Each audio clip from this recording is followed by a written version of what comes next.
Masechet Eruvin, résumé du Daf Samerchet. À la suite de l'histoire du Daf précédent avec le bébé qui devait faire la Mila pendant Shabbat, le bébé à qui il fallait faire la Mila pendant Shabbat après le laver à l'eau chaude et l'eau chaude était renversée, Rabba avait proposé d'amener de l'eau chaude de chez lui et Abaye lui a dit on a fait ni Eruv ni Shitouf, on ne peut pas amener de l'eau chaude de chez toi à chez le bébé. Et Rabba a dit bon, on n'a qu'à demander à un goy. Suite à cette histoire, le Gemara raconte que Rabba bar Abrahanan a demandé à Abaye, mais comment se fait-il, comment ça se fait que chez vous, dans une rue dans laquelle habitent deux grands chachanim comme Rabba et toi Abaye, il n'y ait ni Eruv ni Shitouf. Abaye lui a répondu, Rabba ne peut pas s'occuper du Eruv, il est déjà Rabba, il est déjà très grand, il ne peut pas venir ramasser du pain de tous les voisins pour faire un Eruv. Moi, je suis préoccupé par mon limoud, donc je ne peux pas ramasser non plus du pain de chez tous les voisins. Qu'est-ce que tu veux que je fasse maintenant? Que je fasse un kinyan, que j'acquière à tous les voisins un pain? C'est pas valable non plus. Pourquoi? Parce que s'ils viennent me le demander pendant Shabbat, je ne pourrai pas le leur donner, j'en ai besoin. Et dans ce cas-là, le hérouv n'est pas valable. Qu'est-ce que tu veux que je fasse?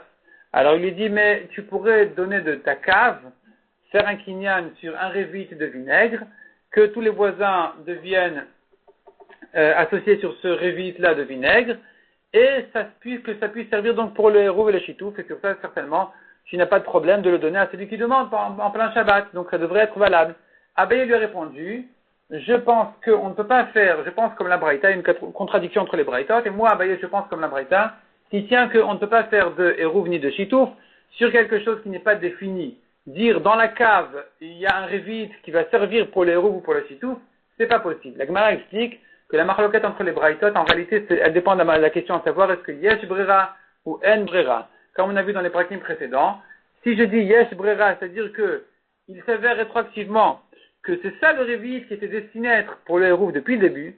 Donc si maintenant en plein Shabbat, quelqu'un vient se servir de ce révit en disant c'est ça le hérouv, c'est ça le chitouf, on dira que depuis avant Shabbat, c'était ça ce qui était destiné à l'être, ça c'est yesh brera. Abaye craint que en brera, il craint l'avis des Tanaïm qui disent que en brera, et que donc, on ne dit pas il s'avère rétroactivement que c'est ça ce qui était destiné à être le hérouv, puisque avant Shabbat ça n'a pas été défini, le hérouv n'est pas valable. C'est pour ça qu'on se retrouvait dans une situation où il n'y avait pas du tout de hérouv sur ce khater, ni de chitouf pour ce mavoy. Autre histoire, que raconte Gemara sur, encore une fois, un bébé qui n'avait pas d'eau chaude pour la Mila. Rava a dit, on n'a qu'à demander à sa maman si elle a besoin d'eau chaude.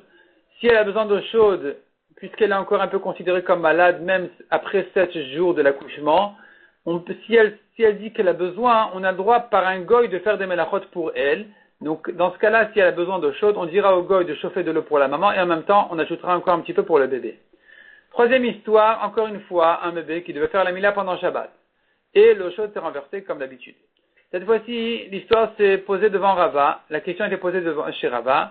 Rava qui était le voisin du khater. Rava habitait dans un autre khater. Et il y avait une entrée de son khater, du khater de Rava, au khater du bébé. Dans le khater de Rava, dans la cour de Rava, il y avait de l'eau chaude. Et Rava a dit, je vais faire bitul reshout. Et donc, je vais abandonner mes droits de mon khater à la famille du bébé. Ils deviendront donc automatiquement propriétaires de mon khater en même temps que le leur. Ils pourront amener l'eau chaude de chez moi à chez eux. Et pour que je ne risque pas de sortir des affaires, des objets de chez moi à mon khater, une fois que j'aurai fait le bitul reshout, j'aurai plus le droit de sortir des affaires de chez moi au khater. Donc comme je crains que je risque de sortir des objets, je vais rentrer dans les pièces intérieures de la maison avec toutes mes affaires. Et avec ça, je ne risque plus de sortir de mes affaires des pièces extérieures dans lesquelles je me trouve maintenant au khater. Et la Gemara autour de ça ramène toute une discussion où il se trouve que Rava pensait qu'on ne peut pas faire un bitul reshout dans l'autre sens. C'est-à-dire qu'une fois que j'ai abandonné mes droits, je ne peux plus les récupérer pendant Shabbat. C'est pour ça que Rava a eu besoin de se déplacer. Il a eu besoin de se déplacer parce que Rava tient en chosrin ou mevatlin. On a fait une fois le bitul reshout pour Shabbat, c'est terminé pour tout ce Shabbat, on ne peut plus récupérer ses droits jusqu'à la fin de Shabbat. D'autre part, Rava pensait qu'on fait un bitul reshout mechater le chater. c'est pas que dans le même Khatser, que si un des habitants du Khatser n'a pas participé au Hérouv, qu'on va lui permettre de faire son bitul reshoot en abandonnant ses droits de son Khatser pour permettre à ses voisins de porter dans le Khatser. Non. On peut même, plus que ça, d'un Khatser à un autre, faire bitul reshoot. Et c'est pour ça que Rava, d'une part, s'est permis de faire un bitul reshoot de son Khatser au Khatser des voisins. D'autre part, Rava craignait qu'on ne peut plus, Rava pensait qu'on ne peut pas récupérer son reshoot. C'est pour ça qu'il a eu besoin de se déplacer.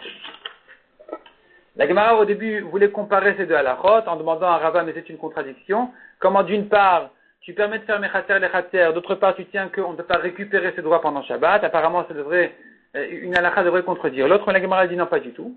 On peut faire mes Khatser les Khatser, et on ne peut pas récupérer ses droits pendant le Shabbat même, parce que il va récupérer ses droits pendant le Shabbat, ça va devenir de la plaisanterie. Chacun va faire bitul reshoot dans un sens. 2 minutes plus tard, il va récupérer son reshoot dans l'autre sens. Donc l'autre va lui faire bitul reshoot. Et ça devient de la plaisanterie, c'est plus sérieux. C'est pour ça que les Chachamim ont décidé que le bitul reshoot se fait une fois par Shabbat, et après c'est terminé, on ne peut plus récupérer ses droits jusqu'à la fin de Shabbat. Après ça, la Gemara ramène la marloquette entre Rav et Shmuel. Est-ce que justement est-ce que mevatlin vechozrin mevatlin, est-ce qu'après le bitul reshoot, on peut récupérer ses droits encore une fois, ou bien non, c'est terminé jusqu'à la fin de Shabbat. Selon Rav, c'est permis, selon Shmuel, c'est interdit. La Gemara propose de comparer cette marloquette de Rav et Shmuel à une marloquette de Tanaïm, Rabbi Eliezer et Rabbanan.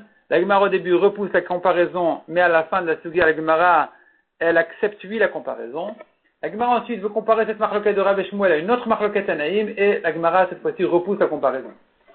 Après tout ça, on retrouve Rabban Gamliel de la Mishnah. Rabban Gamliel qui avait dit dans la Mishnah, on habitait avec un tzduki, et notre père nous a dit, dépêchez-vous, le tzduki a fait son bitul reshoot, puisque le tzduki cause problème, il ne croit pas au Hérouv, donc il ne peut pas participer au Hérouv, et non seulement il ne peut pas participer au Hérouv, mais au contraire, il les possède le Hérouv devient pasoul. Il faut s'arranger avec le tzduki de quelle manière, et voilà qu'on a fait un bitul reshoot. On a fait un bitul reshoot, et la Gemara a dit qu'en réalité, cette idée-là de faire un bitul reshoot par le tzduki, elle est une marloquette Tanaïm.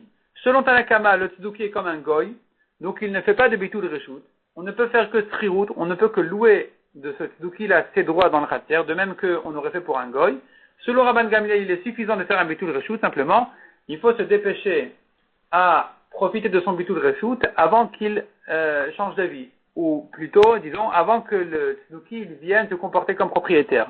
Une fois que j'ai, pendant Shabbat, profité du bitul reshoot du tzduki, et que je me permets de porter des objets dans le khatser de chez moi au khatser, une fois qu'on a fait ça, c'est terminé, le tzduki peut faire ce qu'il a envie, le bitul reshoot est fait, il est valable pour tout Shabbat, et donc on peut continuer à profiter, à porter dans le khatser. La Gemara ramène l'avis de Rabbi Yehuda qui dit non, Rabban Gamliel n'a permis de porter avec le tzduki, donc, que avant Shabbat, mais pendant Shabbat, il craignait que le tzduki cause problème, et que c'était donc interdit de porter pendant Shabbat à cause du tzduki. Donc c'est pour ça qu'il leur a dit de vous dépêcher à porter avant même que la nuit de Shabbat tombe.